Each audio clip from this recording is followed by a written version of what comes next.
मसीह में सबको सलाम सलाम पाकिस्तान। मैं हूं का मेज़बान साजिद गौरी। आप देख रहे हैं प्रोग्राम कड़वा सच, वो सच जिसको बोलने के लिए मैं तैयार हूं लेकिन सुनने के लिए कोई नहीं। आज हम मौजूद हैं पाकिस्तान मसीहा मिलत पार्टी के चेयरमैन असलम परवेज़ सोतरा के पास, जो काफ़ी अरसे से सियासत में हैं और काफ़ी ऐसे काम कर रहे हैं जो हमारी क्रिश्चियन कम्युनिटी के लिए बड़े ही कारआमद हैं।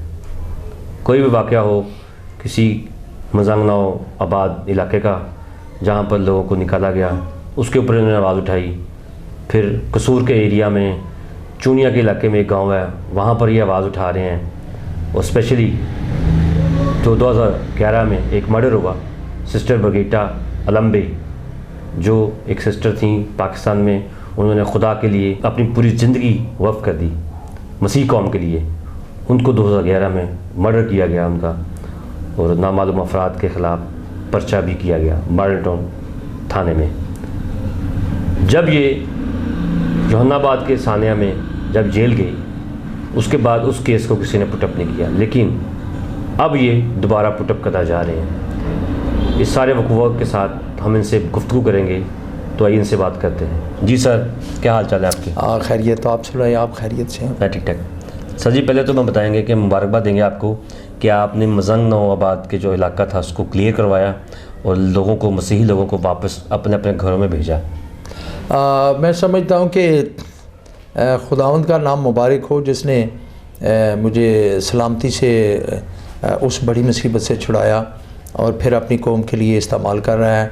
और उसके बाद उस सारी पाकिस्तानी मसीह कौम जो मुल्क के अंदर और बाहर है, जिनकी दुआओं के वसीला से मैं इन सारे कामों को करता हूँ। मेरे भाइयों की, बहनों की, चर्चेज़ की, पास्टर्स की, कलीसियाओं की दुआएं हैं कि खुदा मुझे हिम्मत देता है, ताकत देता है, और उसने ख़ास अपनी हिकमत अक़ल दनाई से नवाजा है कि मैं उसकी ताबेदारी में इन सारे कामों को करता हूँ।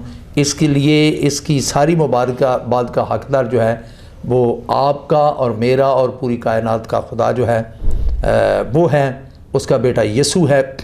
हम सारा जलाल उसी का नाम को देते हैं। आमीन। सर, ये जो सानिया हुआ था जिस दौरान आपने बड़ी एफर्ट की, और ये किस तरह इसको समेटा गया, इसमें बारे में कुछ लोगों को बताइएगा ज़रा। जब ये लोग हमारे पास आए तो उससे पहले हमें ख़बर मिली कि शरकपुर के एरिया से मसीह जो 18-20 घर हैं उनको गाँव बदर कर दिया गया है। तो मैं आपको कौम को ये बताना चाहता हूँ कि जितने कारकुन हैं, हमारी ज़िम्मेदारी क्या है। मैंने अपनी टीम के ज़रिया से उन लोगों को जो दर बदर छुपे हुए थे, कोई अपनी बहन के घर रह रहा था, कोई फूफी के घर, कोई मामू के घर, उन सब को ट्रेस किया, उन सब को इकट्ठा किया। फिर उनके साथ मैंने मीटिंग की, और मीटिंग करने के बाद फिर बाकायदा हमने उस पर प्रोटेस्ट किए, FIR दर्ज हुई, और खुदा के नाम को इज़्ज़त और जलाल मिला। और फिर वो DIG साहब ने बाकायदा मीटिंग कॉल करके मुझे कहा कि आप इन्हें लेकर वहाँ जाएं, मेरी पुलिस साथ जाएगी, और फिर हम उन्हें जो है उनके यानी घरों में आबाद करवा कर आए हैं। और मैं शुक्रगुज़ार हूँ भाई अरशद साहब का और दूसरे भाई जितने हैं उनका, जिनकी एफर्ट से अब हम दोबारा उन्हें जाकर राशन, खाना की चीज़ें सब कुछ प्रोवाइड करके आए हैं। और मसीहा मिलत पार्टी प्लान कर रही है, चूँकि उनके पास कोई चीज़ नहीं, पुलिस ने वहाँ पर जो किरदार अदा किया है वो इंतहाई घिनौना है। चूँकि उनके घर का और उनका लूटा हुआ सामान आज तक बरामद नहीं किया, और फिर उनके जो मुलज़म हैं वो सरेआम वहाँ दंदनाते फिर रहे हैं, किसी को गिरफ़्तार नहीं किया। अब हमने तय कर लिया कि हम रियासत से लड़ेंगे नहीं, बल्कि हम यानी क्रिसमस के मौका पर चंद ही दिनों में मैं पूरी कौम को इस बात की दावत देता हूँ कि हम सब मिलकर उनके लिए गर्म बिस्तर, खाने पीने की चीज़ें, खाने पीने के बर्तन, कोई चीज़ उनके पास नहीं है, और जिस तरह की भी कोई मदद कर सके, मदद का खुलेआम बिल्कुल। मैं आज साजिद साहब आपकी वसातत से, आपके टीवी चैनल की वसातत से ये पूरी कौम को मैसेज देना चाहता हूँ कि मजांग नौ आबाद में मैं कोई सियासत करने नहीं गया, बल्कि मैंने कौम का एक कारकुन, एक नुमाइंदा होने के नाते अपनी ज़िम्मेदारी पूरी की है। पाकिस्तान मसीहा मिलत पार्टी ने कौमी जमात होने का एक किरदार अदा किया है।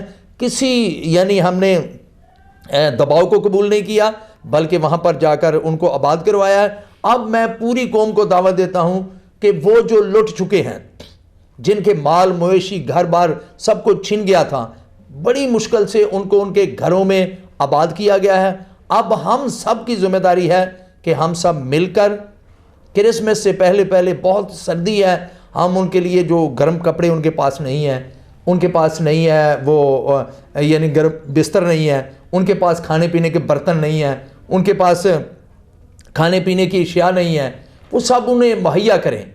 फ़िलहाल वक्ती तौर पर पाकिस्तान मसीहा मिलत पार्टी ने, ह्यूमन लिबरेशन कमीशन ने मिलकर जो है उनके लिए जो इंतज़ाम किया है, मैं सब कारकुनों का और बिलखसूस भाई अरशद का बेहद मशकूर हूँ कि ये जो कुछ इंतज़ामात हुए सब ने दिल खोल कर उसमें जो है वो पार्टिसिपेट किया है। पाकिस्तान मसीहा मिलत पार्टी अभी तक इक़्तिदार में नहीं आई, लेकिन वो काम बहुत अच्छे कर रही है। लेकिन ये जो आप कहना चाह रहे हैं कि लोगों को वहाँ तक आसरा दिया जाए, खाने का, पीने का, चीज़ों का, ये जो हमारी मौजूदा गवर्नमेंट के जो लीडर बैठे हैं इस वक्त, मौजूदा गवर्नमेंट जो मौजूद है इस वक्त PTI की, उनके लीडर कोई नहीं ऐसे आगे आ रहे आपके साथ मिल के ये काम कर सके? देखें जी, मेरे पास वो आए हैं यानी 3 माह पहले, ठीक है, उससे पहले यानी उन्हें 6 माह हो गया घरों से निकले हुए, बेघर हो गए, यानी 3 माह वो सब लोगों के पास गए हैं। मैं उनका नाम नहीं लेना चाहता, ठीक है, बड़े बड़े चर्चेस के पास भी गए हैं, बड़े बड़े लीडर्स के पास भी गए हैं, लेकिन मैं समझता हूँ उनकी रसाई नहीं हुई, उनकी रसाई नहीं हुई। और ये सबसे बड़ी बात, मुबारकबाद के मुस्तक हैं पाकिस्तान मसीहा मिलत पार्टी के कारकुन, जो बारिश में, शदीद बारिश हो रही थी, मैं भी उनके साथ खड़ा था वहाँ मजांग नौ की ख़वातीन, बच्चे, जब हम सब मिलकर एहतजाज कर रहे थे तो ऊपर शदीद बारिश थी।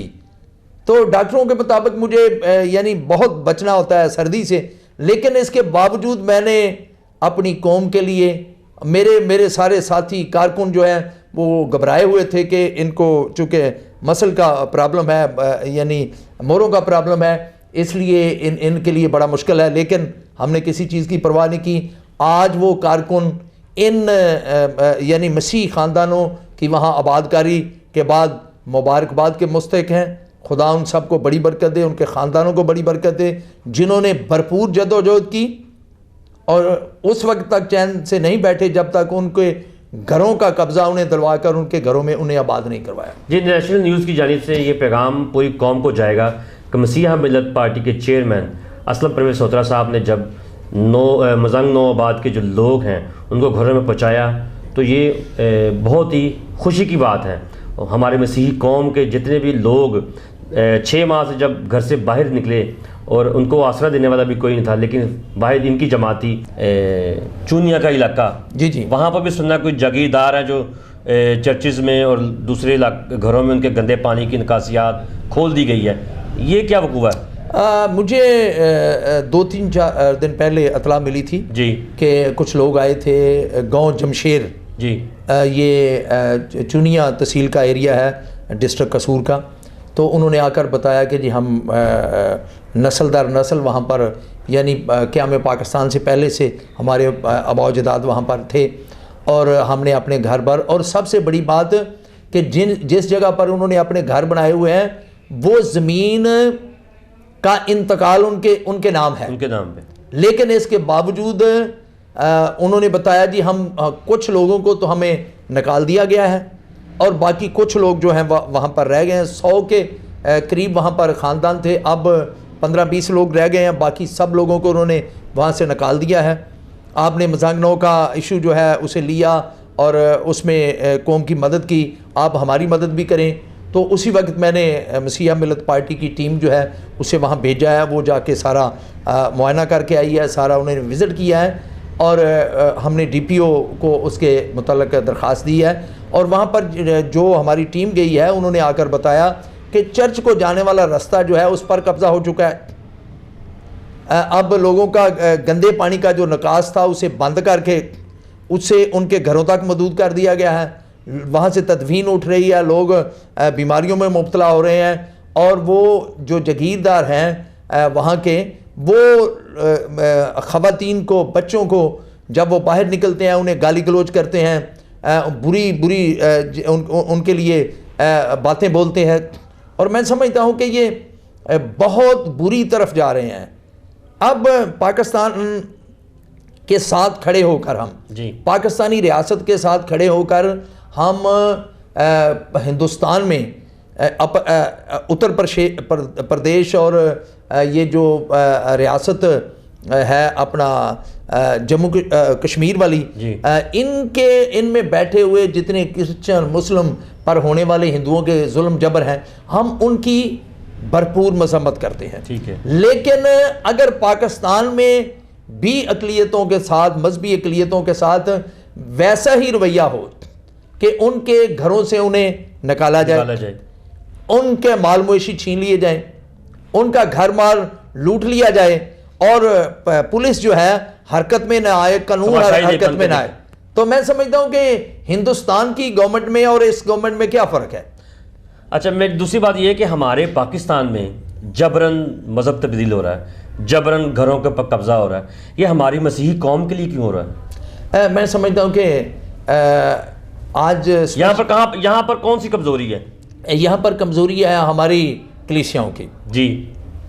अब कलीसियाई तौर पर एक बड़ा फकदान आ चुका है जी, कि अब जो कुछ चर्च को अपनी जिम्मेदारी पूरी करनी है वो उससे बड़ा पीछे चला चुका है। चर्च की गैर जिम्मेदारी की वजह से आज हमसे आईनी वोट का आईनी हक छीन कर वो हमें सिलेक्शन की तरफ धकेल दिया गया है। मैं समझता हूं कि जब आईनी कोई चीज़, जैसे कोई गैर शरई चीज़ कबूल नहीं की जा सकती कि मुल्क के आइन से बालातर कोई चीज़ जो है वो कबूल नहीं की जा सकती, फिर इन्होंने हम पर ये मुसल्लत क्यों किया कि आइन से हटकर हमारे नुमाइंदे जो हैं वो ये सिलेक्ट करते हैं। मैं समझता हूं कि जहां पर कानून आइन की बालादस्ती के लिए सारे काम होते हैं, मनसूबाबंदी होती है, जहां पर नए कानून बनते हैं, वहां पर अगर अक़लियतों के नाम पर गैर आइनी नुमाइंदे मौजूद होंगे तो आप क्या उनसे आप क्या सोच सकते हैं कि अक़लियतों का वहां क्या हाल होगा उस मुल्क में। अच्छा सर, मेरी बात सुनिए ना, आप भी एक लीडर हैं, एक पार्टी के चेयरमैन हैं, आप ये काम कर रहे हैं, तो हमारे जो लीडर इस वक्त सीटों पे बैठे हैं वो क्यों काम नहीं कर सकते? मैं समझता हूं कि देखें, ये तो हमारी मजबूरी है कि मैं भी कहता हूं जी हमारा MP है। भाई ये गलती है, मेरी भी गलती है, आपकी भी गलती है, पूरी कौम की गलती है जी। भाई वो हमारा MP नहीं है जो हमारे वोट से इलेक्ट नहीं हुआ, और जो मारवाए आइन जो है असेंबली तक पहुंचा है, वो क्यों कर अक़लियत का या अक्सरियत का नुमाइंदा हो सकता है? कतई नहीं, बिल्कुल नहीं। ये बात वाज़ेह है, ये इमरान खान को भी समझनी होगी, ये मियां नवाज शरीफ साहब को भी समझनी होगी, ये जनाबे जरदारी साहब को, जनाबे बिलावल भुट्टो साहब को ये बात समझनी होगी कि 2 साल का अरसा गुजरा है। वो कहते हैं जी सिलेक्टेड गवर्नमेंट आ गई। अब सिलेक्शन के इसका मतलब है कि वो कह रहे हैं कि किसी ने इनकी सिलेक्शन की है। अब सिलेक्शन के जरिए मुसलमान रियासत में अगर कोई हुकूमत आ जाती है तो आप उसे समझते हैं कि ये गैर आइनी है, ये गैर अखलाकी रोल है।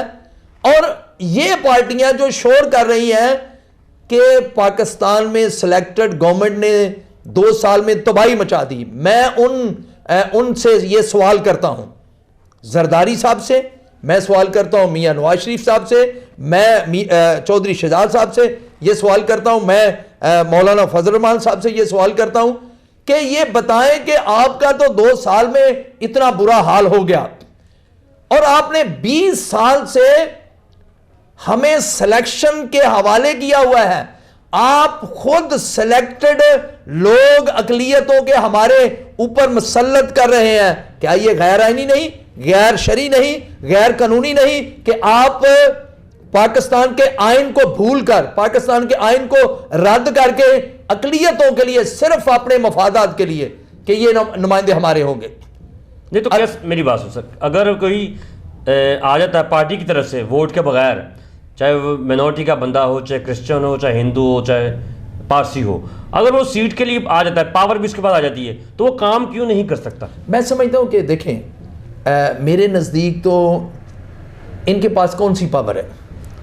यानी बड़ी बड़ी खुली मिल सकती हैं। नहीं, मैं कहता भाई मिनिस्ट्रियां मिल जाती हैं जी, खानदानों को प्रमोट करने के लिए, ठीक है, खानदानों को डेवलप करने के लिए, अजीज़ व कारब को डेवलप करने के लिए। लेकिन मिनिस्ट्रियां जो सिलेक्शन के जरिए आती हैं, उनके जरिए से कौमी नजरिया जो है वो प्रमाण नहीं चढ़ता, ना कौमी मसाइल हल होते हैं। इसका मतलब कि हमारी मिनॉरिटी के लिए, क्रिश्चियन कम्युनिटी के लिए जो तस्वीर का रुख एक दूसरी तरफ कुछ और है और एक तरफ कुछ और है। नहीं, ये तो क्लियर बात है। मैं समझता हूं कि आप ये बताएं, मैंने ऐसे हाउसेज के बारे में आवाज़ें सुनी हैं कि लोग लोकल सतह पर कह रहे हैं, ओ भाई बैठ जा, अगली बारी तू दोबारा मेंबर नहीं बनना, बैठ जा।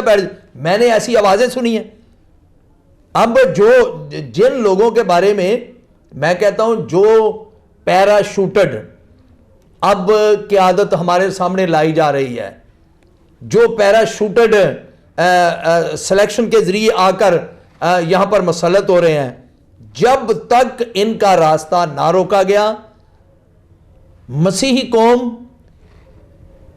और समेत जितनी मजहबी अकलियतें हैं, उनका कोई हाल नहीं, उनके हकूक बिल्कुल नहीं मिल सकते। मैं कहता हूं कि अगर कोई चाहता है या अगर कोई समझता है कि हमें जुदागाना तरीका इंतखाब कबूल नहीं, तो मैं उसे कहता हूं कि आप जुदागाना तरीका इंतखाब को बंद कर दें। आप हमें आईनी कोई ऐसा रास्ता निकालें जिसके जरिया से हमें आईनी नुमाइंदगी हासिल हो। हम गैर आईनी, देखें ना, मैं कितनी अहम बात है कि पाकिस्तान में मुसलमानों का नुमाइंदा आइन के मुताबिक वोट के जरिए आएगा और मसीहों का नुमाइंदा जो है बगैर वो आइन के खिलाफ आइन सिलेक्शन के जरिए आएगा। अब यहां पर मैं समझता हूं कि जो कहते हैं कि हमें मसावी हकूक हासिल है, उनका भी अल्लाह ही हाफिज है। यानी मसावी हकूक यानी उन लोगों को हासिल है जो लोग समझते हैं कि हमें किसी दूसरे की नुमाइंदगी करने की ज़रूरत नहीं है। जिन लोगों ने ये ठान लिया कि हम कौम के नुमाइंदे हैं, हम सियासी कारकुन हैं और हमें डंके की चोट पर अपने हकूक़ की बात करनी है, अपनी कौम के हकूक़ की बात करनी है, वो सब जानते हैं कि पाकिस्तान में ना हमारी बेटी महफूज है, ना हमारे घर बार महफूज हैं, ना आईनी तौर पर हमारा वोट जो है उसका हक हमारे पास मौजूद है। जब हमारे पास अवानों में यूनियन काउंसिल से लेकर सेनेट तक हमारी आईनी जो है वो नुमाइंदगी मौजूद नहीं, तो हम क्यों कर कह सकते हैं कि हमें यहाँ यानी मसावी हकूक हैं और हमें यहाँ पर जो है दूसरे लोगों के तरह जो है वो बराबर के शहरी जाना जाता है? बिल्कुल भी नहीं। ये सब कुछ मैं उनको कहता हूं कि उनको बड़ा मुबारक हो जो ये इस मूवमेंट को प्रमाण चढ़ा रहे हैं कि पाकिस्तान में अक़लियतें जो है वो खुशहाल हैं। अच्छा, 2011 में एक वक़ूआ हुआ था, सिस्टर ब्रिगिटा अलम्बे, जो उनका मर्डर हुआ था और मॉडल टाउन थाने में उनका नामालूम अफराद के ख़िलाफ़ पर्चा हुआ था। उसको अभी तक हल क्यों नहीं किया गया? मैं समझता हूँ कि ये बहुत ही अहम सवाल है आपका। इससे बड़ा जुल्म और कोई नहीं कि एक वो औरत, एक वो शहरी लेडी जिसने स्वीडन में अपने बहन भाइयों को, अपने माशरे को, यहाँ तक कि उसने अपनी लैंग्वेज ज़बान को तर्क कर दिया और पाकिस्तान में आकर वो बेसहारा ख़वातीन बच्चों के लिए उसने उनकी कफ़ालत को अपनी ज़िम्मेदारी समझ लिया और फिर उसने अडल्ट एजुकेशन के लिए बड़ा काम किया। पाकिस्तान में बड़े बड़े अदारे यहाँ पर मौजूद हैं जो सिस्टर बरगीता की मेहनत से, उसकी कावश से मुल्क भर में काम कर रहे थे, जिनके बारे में मुझे मालूमात हुई है कि अब वो सारे डेड पड़े हैं। और मैं समझता हूँ कि हमने उस शहरी को जिसने पाकिस्तान की धरती और उस पर बसने वाले गरीब लोगों की फलाह बबूद का बेड़ा उठाया हुआ था, उनको अपने हाथों से कत्ल किया। फिर दूसरे हमारा कारनामा देखें कि 8 साल गुजर जाने के बावजूद आज तक उसके मुल्ज़िम हम गिरफ्तार नहीं कर सके। और मैं समझता हूं कि पाकिस्तान मसीहा मिलत पार्टी जो है ये पहले से बड़ा रोल अदा कर रही थी। जो ही ये 2012 में यानी 3 दिसंबर 2012 को उस पर हमला हुआ और 12/12 को वो खालके हकीकी से जा मिली। और मैं समझता हूं कि उस वक्त भी मैं बेड रेस्ट था, यानी यहाँ तक कि मेरा करवट लेना भी मुश्किल था एक्सीडेंट के बायस। तो उस वक्त मैंने वहीं मुझे याद है कि मैंने 10 तारीख को 3 को ये हादसा हुआ, 10 तारीख को मेरे कमरे में ही इस तलक से मीटिंग हुई और उस मीटिंग में हमने गवर्नमेंट से मुतालबा किया थ्रू द प्रेस कि वो मुल्ज़मान को गिरफ्तार करे। उसके बाद मुझे बड़ा याद है कि मैं CCPO लाहौर से हमारी टीम जाकर मिली, मेरी क़यादत में सारे लोग गए और फिर हमने होम सेक्रेटरी पंजाब से जाकर मुलाकात की।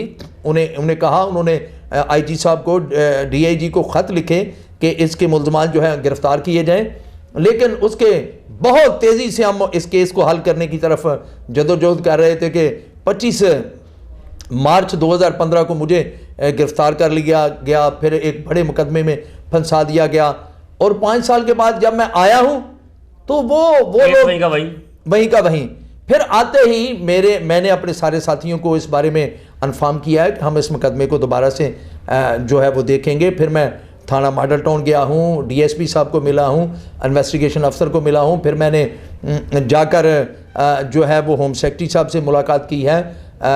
बाकायदा उन्होंने IG साहब को लिखा है कि ये की जाए, लेकिन चूँकि कोई करने के लिए तैयार नहीं था, फिर जो है 1 हफ़्ता पहले हमने उस पर जो है वो बाकायदा अदालत का दरवाज़ा खटखटाया है। हमने उसके लिए की है, दरख्वास्त की है कि रिट पिटिशन दायर की है कि इसकी चेंज की जाए जो है वो इन्वेस्टिगेशन। स्वीडन की जो शहरी थी वो, तो क्या एम्बेसी इन्वॉल्व नहीं हुई इनके केस में? देखें, ये सारी चीज़ें होंगी, अच्छा, लेकिन अगर किसी को देखें, मुझे ज़रूरत है कि पाकिस्तान समेत पूरी दुनिया भर के लोग जो हैं वो इस केस के को जाने और इसके साथ खड़े हों। लेकिन स्वीडन एम्बेसी का मुझे नहीं मतलब पता। उस वक्त हमने ख़त लिखा था उन्हें कि हम इस सिलसिला में आपको कुछ चीज़ें जो है वो डिस्कस करना चाहते हैं। लेकिन उस वक्त फिर चूँकि मेरी गिरफ्तारी होगी तो वो मतलब मुझे नहीं पता कि स्वीडिश जो एम्बेसी है उसने कोई काम किया है या नहीं किया। मुझे तो ये पता है कि जिस हाल में इस मुकदमे को छोड़कर मैं गया था, ये अब उसी हाल में है। और मैं यकीन दिलाता हूँ पूरी कौम को कि जिंदा खुदा रास्ता निकालेगा और हम उसके मुल्ज़िमों तक पहुँचेंगे। हमें कोई नहीं रोक सकता, ना हम किसी का दबाव कबूल करेंगे, बल्कि पूरी दुनिया को मैं खड़ा करूँगा। सारे ओवरसीयर्स जो हैं उनके सामने मैं इन बातों को रखूँगा, पाकिस्तानी शहरियों को, तमाम चर्चेज़ को, पूरी गवर्नमेंट को, अपोजिशन लीडरों को, सबको मैं ख़त लिखने वाला हूँ कि वो ये बड़ा जुल्म हुआ है, इसके मुल्ज़िम ट्रेस करने में हमारी मदद करें, हमारे साथ खड़े हों। और मेरा ईमान है कि हम बहुत जल्द उन मुल्ज़मान तक पहुँचेंगे। अच्छा सर, यहाँ पर पाकिस्तान में जहाँ मोहतरमा के कातिल नहीं मिल सके, तो क्या आप सिस्टर के कातिल को पकड़ सकेंगे? देखिए, मैं समझता हूँ कि जद्दोजहद ईमान के साथ करने से हमें कोई नहीं रोक सकता। और मुझे यकीन है खुदा की ज़ात पाक पर कि जब हम ईमान के से जदोजहद कर रहे हैं तो मुल्ज़मान हर हाल में ट्रेस होंगे और हम उन तक पहुँचेंगे। बहुत जल्द पूरी दुनिया आपके साथ खड़ी होगी। जैसे आज आपकी वसालत से हम मैसेज दे रहे हैं, इसी तरह रोज़ हम कोशिश करते हैं कि सिस्टर ब्रिगिदा के तलक से लोगों को अवेयर करें, अवेयरनेस दें कि भाई क्या हो रहा है और अब क्या होने वाला है। मैं समझता हूँ कि अगर मुझे जेल में ना भेजा जाता, एक संगीन गलत मुकदमे में मुझे ना फंसाया जाता, तो आज सिस्टर ब्रिगिदा के मुल्ज़मान जो है वो हर हाल में जेल में होते। यानी जिनको जेल में होना था वो बाहर, और जो उसकी गिरफ्तारी के लिए जद्दोजहद कर रहे थे वो जेल के अंदर। कैसा आपका कानून? ये कानून देख सकते हैं कि हम चाहते हैं कि खुदावंद आपके ईमान को मजबूत करे और जल्दी से आप सिस्टर ब्रिगिदा के जो कातिल हैं उनको पकड़ सकें। जी। हमारी नेशनल न्यूज़ की टीम की तरफ से आपको दुआएं हैं कि आप जल्दी से जिस अमान के साथ आप ये कदम उठा रहे हैं उस कदम के साथ कदम मिला के हम आपके साथ हैं। और मेरे नाजरीन को मैं बताता चलूँगा कि जिस तरह कहते हैं कि अगर चिराग लेकर कोई रास्ता ढूंढने निकले तो वो रास्ता मिल ही जाता है। मुझे और मेरी टीम को इजाज़त दीजिए। खुदा हाफिज़।